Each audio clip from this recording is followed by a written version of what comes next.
In the film adaptation of George Orwell's classic dystopian novel, 1984, we see a stark example of media manipulation where information can be controlled, distorted, or suppressed by authorities or influential entities in order to shape public perception and behavior. It explores disturbing ways in which governments, corporations, or other powerful groups might use the media to influence public opinion, spread propaganda, or suppress dissenting voices. In the film, the ruling power constantly shifts the narrative to persuade the populace into believing that they are at war with one nation on one day and another nation the next, in effect, manipulating reality and controlling the collective memory of the population. What happens to a country without a free press? It is clear that the British press is firmly in the hands of the monarchy. They control the narrative, they shape what the populace believes, and if they want you to hate someone, they can achieve this with a barrage of negative headlines. Here they have seized upon the opportunity to attempt to tie Prince Harry to the Diddy scandal, never bothering to mention that both brothers were present with Diddy in his heyday. And of course, neither William nor Harry have anything to do with what Diddy is being accused of. So why try to link just Harry to it? Well, it achieves two aims. One, it allows William to continue to use the British press as an extension of his anger towards his brother in his ongoing attempts to humiliate him. And two, it conveniently offers a deflection, albeit a temporary one, from the elusive Princess of Wales. So is Britain becoming North Korea? I seriously have to ask, because what happens to a country with no functioning free press, where the press is used merely as a propaganda arm of the ruling class? You want to know what happens? I'll tell you what happens. People get disappeared.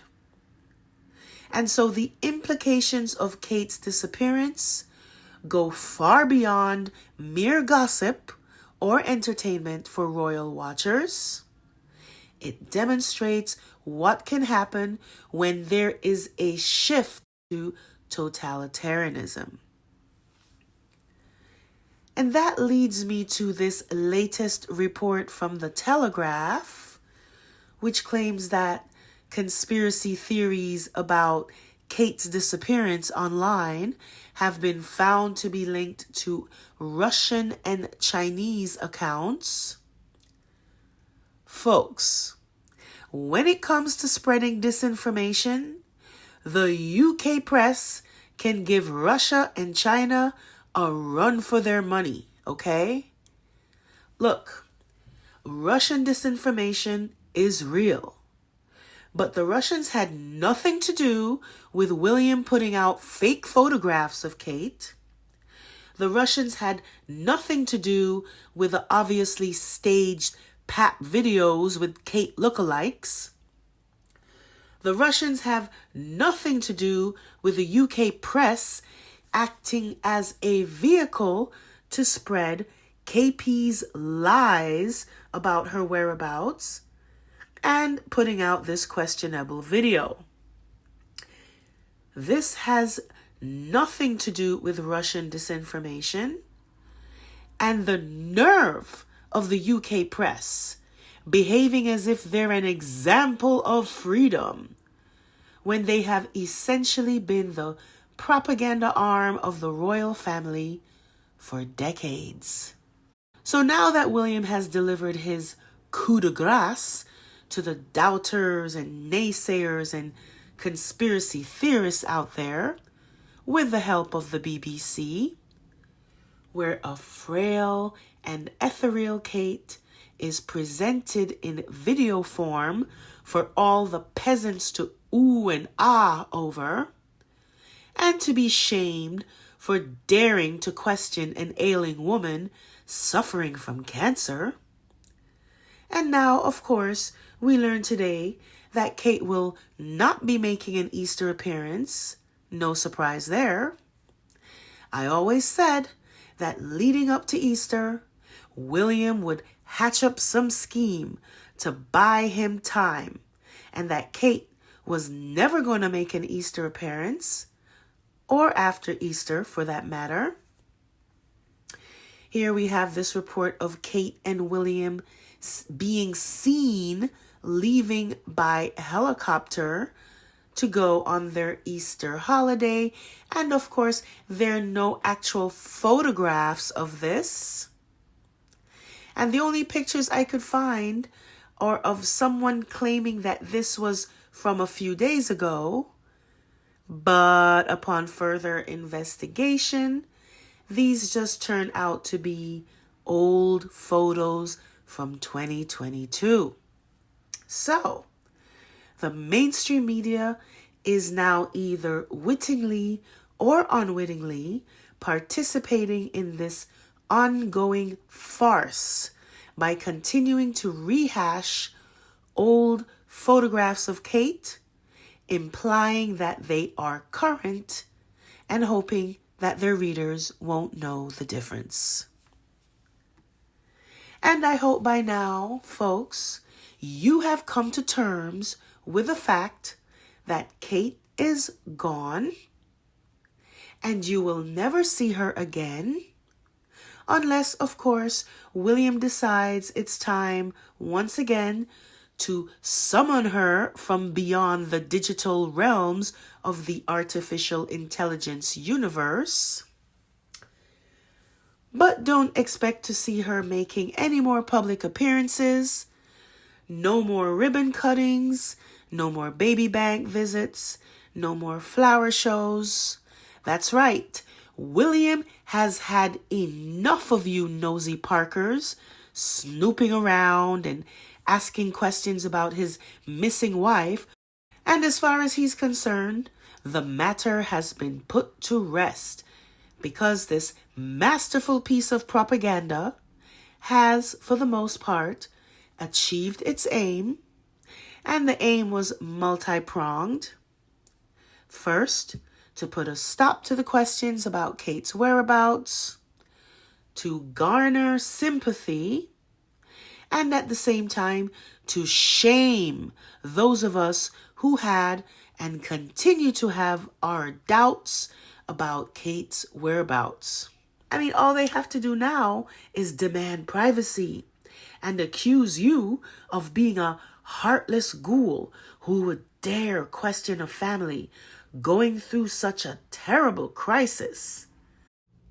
And folks, if you're sick of all these saccharine sweet headlines out there fawning over Kate's cancer diagnosis, I offer you this article I found from the Philadelphia Inquirer that's willing to go against the palace and the British press's narratives about Kate's supposed diagnosis.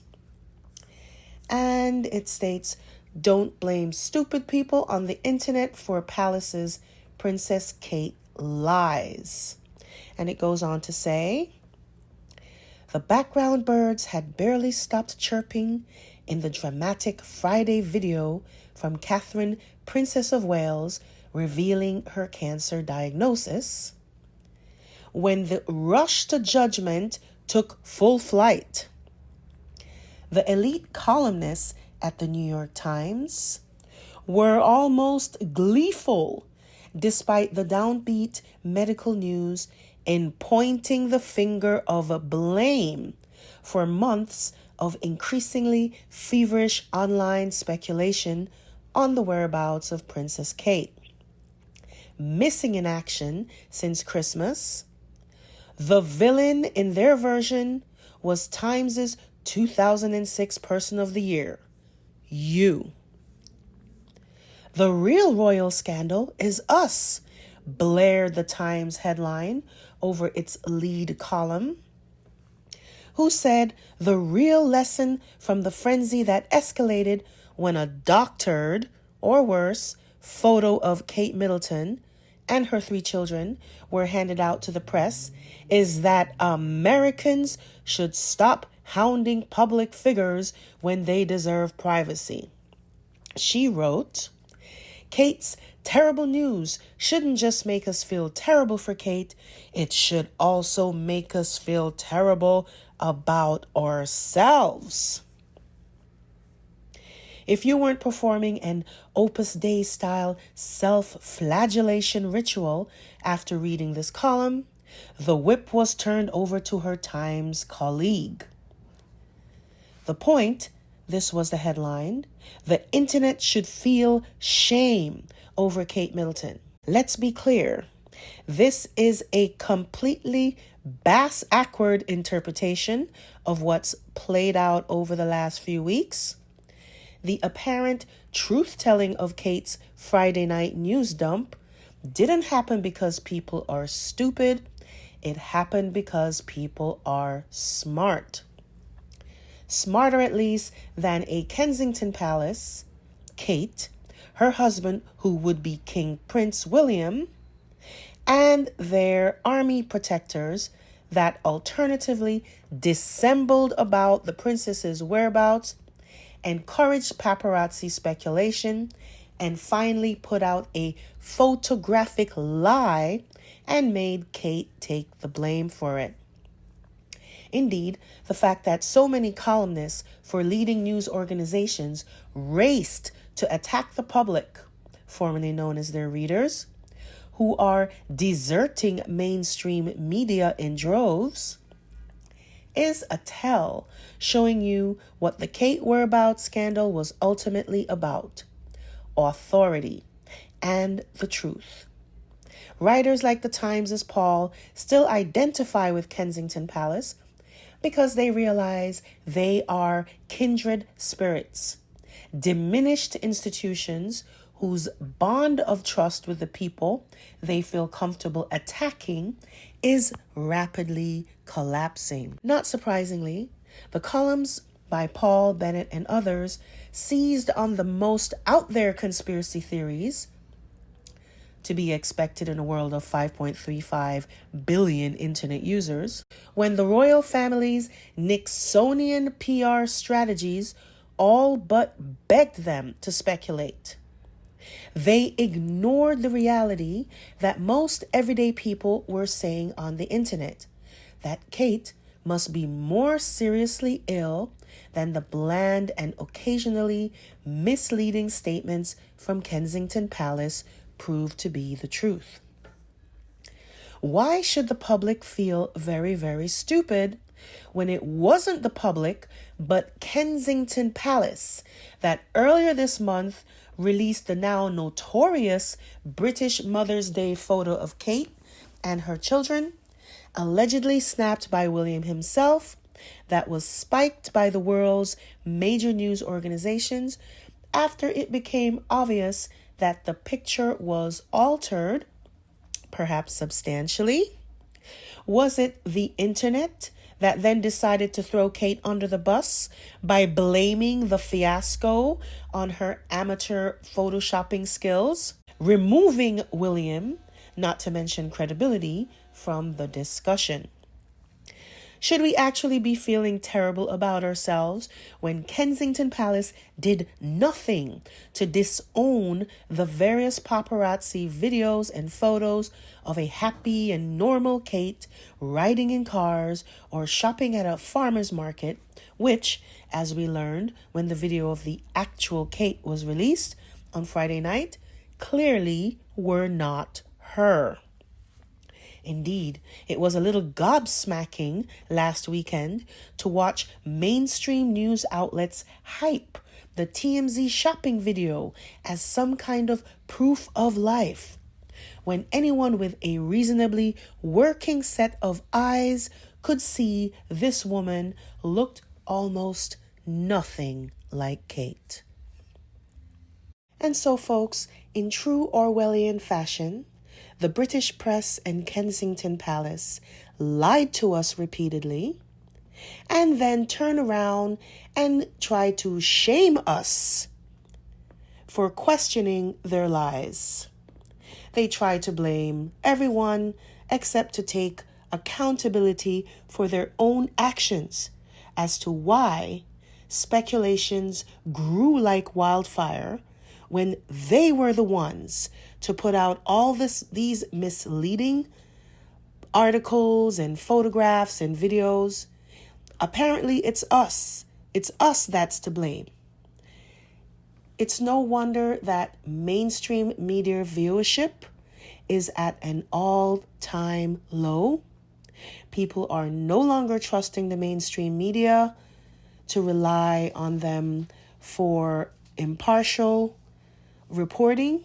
Not when you have a media that is so manipulated by the ruling classes, and they have the nerve to use their proxies to try to shame us for questioning their false narratives. So let me know what you think in the comments. I have provided a link for the Philadelphia Inquirer article. And don't forget to hit the like and subscribe. And I will continue to stay on top of this story.